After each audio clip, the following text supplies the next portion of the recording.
বিকেলের এই ওয়েদারটা অনেক বেশি সুন্দর, বিশেষ করে মেঘলা আবহাওয়াটা আমার কাছে সবসময় বেশি ভালো লাগে, কেন জানি না।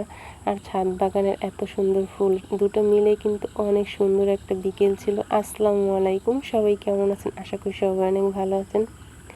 যদি কেউ ইউটিউব থেকে দেখে থাকেন তাহলে ইউটিউব চ্যানেলটি সাবস্ক্রাইব করে দেবেন। আর আমার ছোট্ট একটা ফেসবুক পেজ আছে, সবাই এটাকে একটু সাপোর্ট করবেন, একটু ফলো দিয়ে পাশেই থাকবেন। আর এখানে কিন্তু 2 রকমের ঝুমকো জবা ফুল ছিল। হোয়াইট কালারটা আমার কাছে বরাবরই অনেক বেশি সুন্দর লাগে, কেন জানি না, হোয়াইট কালারটা আমার অনেক বেশি পছন্দ।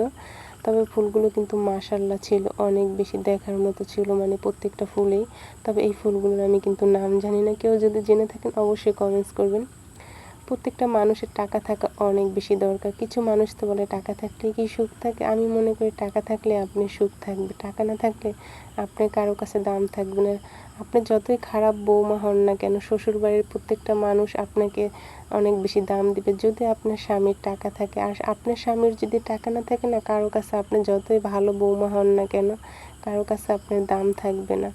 প্রত্যেকটা মানুষের অনেক বেশি টাকা ইম্পর্টেন্ট, মানে উপার্জন করা, কারণ টাকা না থাকলে আপনাকে কেউ চিনবেই না। আপনি যতই ভালো মানুষ হন না কেন, আপনাকে কেউ দামই দিবে না, কারণ আপনার টাকা নেই। আর যদি টাকা থাকে তাহলে মানুষকে আপনাকে পরিচয় করিয়ে দিতে হবে না, মানুষ কিন্তু এমনিতে আপনাকে চিনে যাবে, কারণ আপনার টাকা আছে।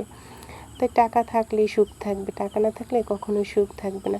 কিছু মানুষ তো আবার টাকার জন্য আপনাকে ছেড়েই চলে যাবে, মানে এরকম আছে না যে টাকার জন্য অন্য কারো কাছে বিক্রি হয়ে আপনাকে ছেড়ে চলে গেছে, ভালোবেসে সংসার করার পরও।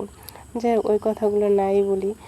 এখানে কিন্তু একটা কথা, মানে বইগুলো দেখানোর কারণ হয়েছে, কিছু বাবা মা মনে করে একটা মেয়ে সন্তান হইলে তাকে বিয়ে দিয়ে দেবে, একটু বড় হয়েছে কি তাকে বিয়ে দিয়ে দেয়, শ্বশুর মাথার বোঝাটা হালকা হয়ে যাবে শ্বশুর বাড়ি দিতে পারলেই। তবে প্রত্যেকটা মেয়েকে ইন্টার পাসটা করানো অবশ্যই দরকার, তারপরে আপনি তাকে বিয়ে দেন, দেখবেন ওই মেয়েটা যদি একটা সময় অসহায় পড়ে যায়, আপনার মাথার উপরে এসে পড়বে না, কারণ সে তার নিজের দায়িত্ব নিতে পারবে। তাই প্রত্যেকটা মেয়েকেই পড়াশোনা করানো অনেক বেশি দরকার। আমার যদি কখনো মেয়ে থাকতো না, আমি তাকে তার মন মতো পড়াশোনা করাইতাম, কারণ আমি নিজে তো করতে পারি না, তাই আমার সন্তানকে আমি অবশ্যই করাইতাম, কিন্তু আল্লাহ পাক সেই তৌফিক হয়তো আমাকে দেয় নাই।